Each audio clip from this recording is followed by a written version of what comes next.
Hello, welcome to the channel. China, pretty big, you know, actually it's a massive place, and I think it's a place that people, well, certainly from where I'm from, thinking of my friends and my family, I think it's a place where people don't actually know a lot about it. So in this video today, I wanted to talk about some of the things that shocked me when I first got here a long time ago now. I've been here, for context, I've been here for 7 years, lived here for 7 years. But I wanted to talk to you about the things that maybe shocked me a little bit when I got here. And that's it, just a fun conversation. If you're new here, why not stick around? Get comfortable, sit down, stick around, press the subscribe button. We'll be here for more videos in the future. So if you like this sort of thing, we do like vlogging videos, we go out and explore, and we also do these like casual drink, sit down with me, and wine for me. So please sit down, get comfortable, and let's get to the list. Number one, I think people will have the same experience I did when they first get here. The first thing that shocks you land into China, especially if you go to like a tier 1 city, I mean Guangzhou, it's just the size. I mean, massive, huge. So Guangzhou is a tier 1 city.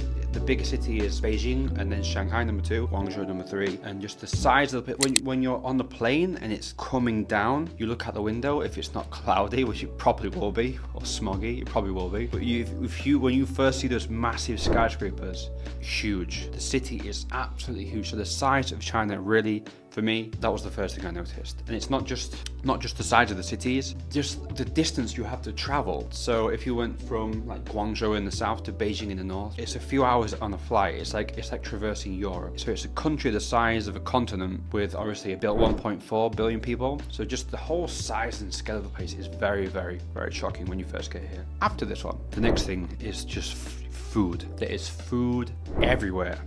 You leave the airport, you get on the metro, get out into the city, street food, food stalls, restaurants, people making changfen, the rice noodle pancake thing. There's food everywhere, and absolutely nothing like the food you've experienced in a Western restaurant. I mean, we have like a Western Chinese, where I'm from in England, Chinese food is very, well, it's just Western Chinese food. It's just changed. It's just, well, actually, I'm lying. It's not Chinese food. It's like the idea is there, but it's completely morphed into something that's absolutely different. I mean, I actually, it's a guilty pleasure. I do like that cheap, high calorie, high sodium, high sugar, Western imitation Chinese food, but it doesn't compare to the absolute massive variety. You get that, like, this is the map of China. You go, every region has its own signature dish, its own way to cook food, and they're obsessed with it. They love food more. Well, I think it goes money and then food.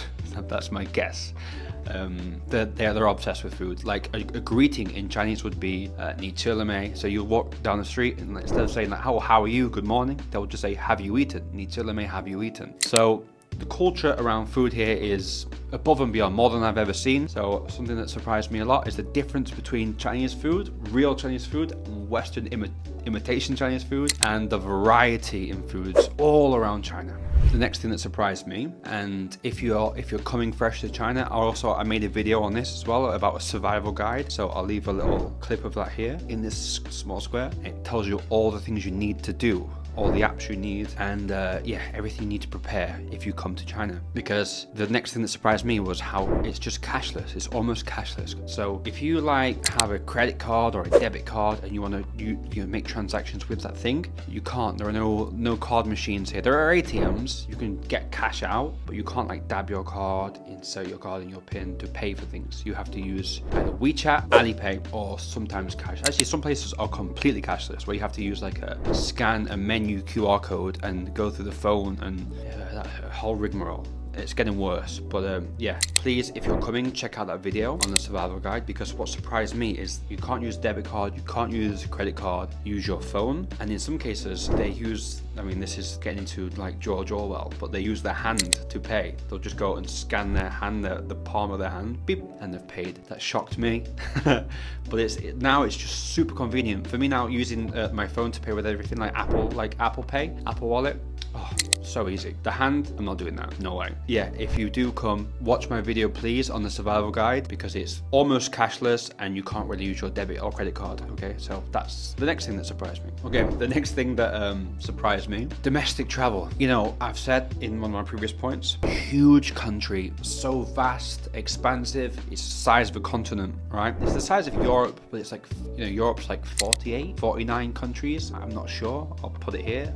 I'm not sure. But China's just one country. It's the same landmass almost, but it's one place. So imagine if you have to get from like far eastern Europe to like France or Germany to like, you know, Serbia or Slovakia. It's going to be a long and arduous task, isn't it? But in China, the infrastructure is probably second to none. I'm not sure.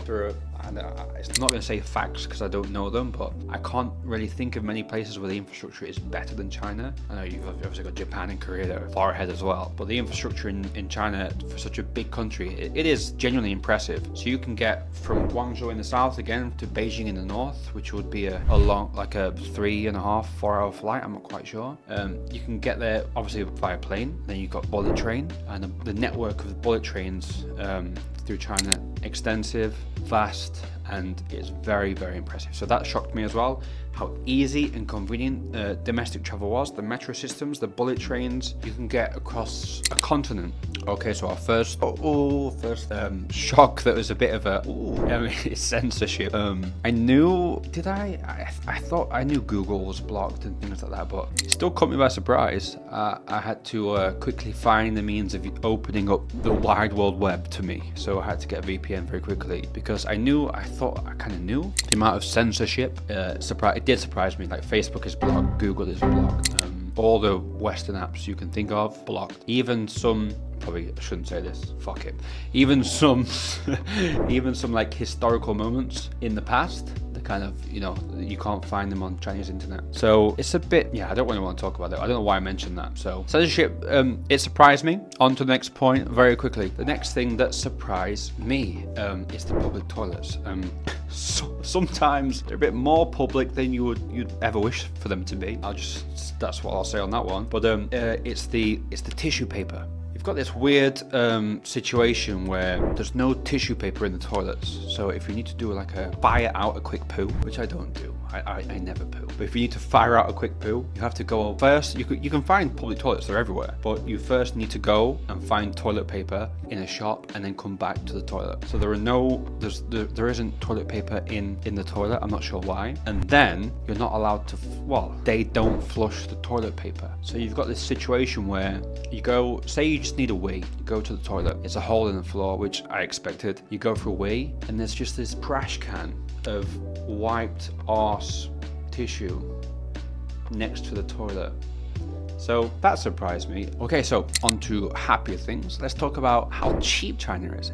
It's so cheap. I mean, it really, really, really surprised me. Like first of all, let's say you're new, come down on a plane, you go, in the airport, onto the metro, and you find like a convenience shop. You want a soda, a water, beer, whatever your tipple is. You want a quick drink, or you want a snack, or you want anything, you'll notice straight away. Hopefully if you watch my video, so you know what apps to use. But the prices of produce and products here are so cheap, it's insane. Like, I think I said like a beer would be, kind of beer would be like in a shop now, 10 RMB to 12 RMB. This is a tier 1 city. This is like a southern London in China. So 12 RMB would be about $1 for a can of beer. Bottle of water would be even cheaper, of course. The prices are insanely cheap. It's insane. And like I've said in another video I did before about why I love living in China, I'll leave it in the description if you want to watch that one too. And the prices of everything else is cheap. So you live in this weird bubble where I'm not sure, I think it's very different to other places, because I think you can get cheap prices in like Southeast Asia, like Thailand and Vietnam, and all these places are all cheap, but then the salaries aren't so high. Japan, salaries are high, everything's more expensive. This is the way it is. China, it lives in its own sort of weird bubble where it's incredibly cheap, but the salaries you can get and the opportunities and all of this, unbelievable. So yeah, the cheapness of China. So another one that I have written down here, this is one of my favorites, literal approach that they have, the Chinese people have when they talk to you. I mean, first of all, the people themselves, they're lovely, they're very warm and kind, and they want to try and communicate with you, they want to talk to you. So people are very, very, very, very, very friendly. They are, but they have culturally, they have have a very literal approach to communication, and they're very abrupt and to the point, and they very, would I say, economic with adjectives. Or for example, if I put a bit of weight on, I had a bad diet, and I forgot the gym for a few weeks, and I went to work, instantly someone would say, Oliver, you look fat. And it's just such a clean approach to adjectives, which I actually quite like. I mean, I'm British, so we're the exact opposite. You cannot be so direct. We have to suffer. We have to try and paint around the picture, and we're very, very polite to the point where it's crippling. We can't just say things. Whereas here, they won't think about it. They're still kind and lovely. They'll do lovely things for you. It's just a very literal approach to communication. So, if I went for a haircut, maybe you're watching this at home and you don't like my hair. They would say it. They'll just go, oh, I don't like your hair. It looks shit. They will just say it. So it's one of my favorite things. You have to just understand that before you come. If you do come, understand it before, because don't get upset. They're very kind, warm and polite. It's just when they communicate with people, they can be very straight, abrupt, to the point, and very literal. So it's something to be aware of if you do come. And if you're like me, you can get a kick out of it. I enjoy it. Next one is, I think, everyone. If you come here and you stay for any period of time, this will shock you too. And it's the fast development. Like if you're here for a few months or a year maybe, and you live on the same street, what you'll see is there'll be shops, and suddenly you'll see like workers outside the shop, and they'll be ripping everything out. Gone. This, get it gone, get it gone, get it gone. Rip it down, and it's a new shop within 2 weeks. And you think, okay, they've made a new shop, that'll last. No, a month later, rip it out, and it's a new shop. So it's just a constant revolution and evolution. It moves so fast. So there'll be a shop, it'll be gone, it'll be a new shop. And I think, like, if you think about European cities, I mean, I love it, of course. I love European cities. There's like a city center or a square, a town square, and the city kind of revolves around that. A lot of history baked in, and it's a different way of doing things. It's very beautiful. But here it's like, oh, this is the city center. Nah, let's build something different here. Now this is the city center. Nah, we've got a plan. We want to make money. This is the city center. And it's just a constant, mind-boggling evolution, and it's fast-paced, rapid, constant change, and it will surprise you if you stay here for more than a few months. Okay, last thing on my list, and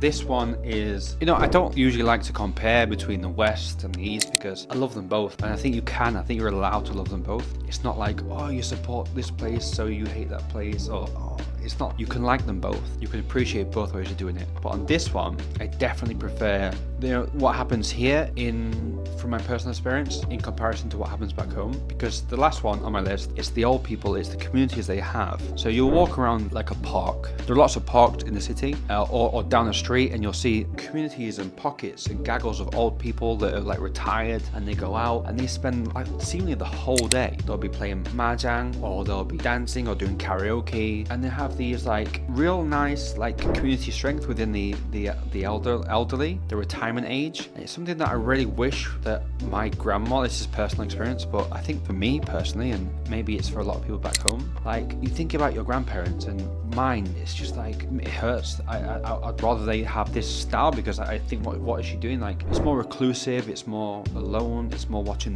staying at home, watching the TV, keeping safe. Whereas here, they're all out playing mahjong, dancing, communities, and I think it's such a beautiful, warm thing to see your grandparents meeting other people's grandparents, and that they have this community of just sharing with each other and spending quality time. That's what it's for. You retire and you want to spend quality time as you age. And I think back home it's more reclusive, more not as nice, not as maybe it's different for you, maybe it's different for lots of people back home. I just want to see, I like the way they do it here. That's what I'm going to say. I like the way that they're always out, always having fun, and always socializing, and I wish that was the case for my grandma back home. Maybe it's not for you, but that shocked me, and this is my list. Make your own.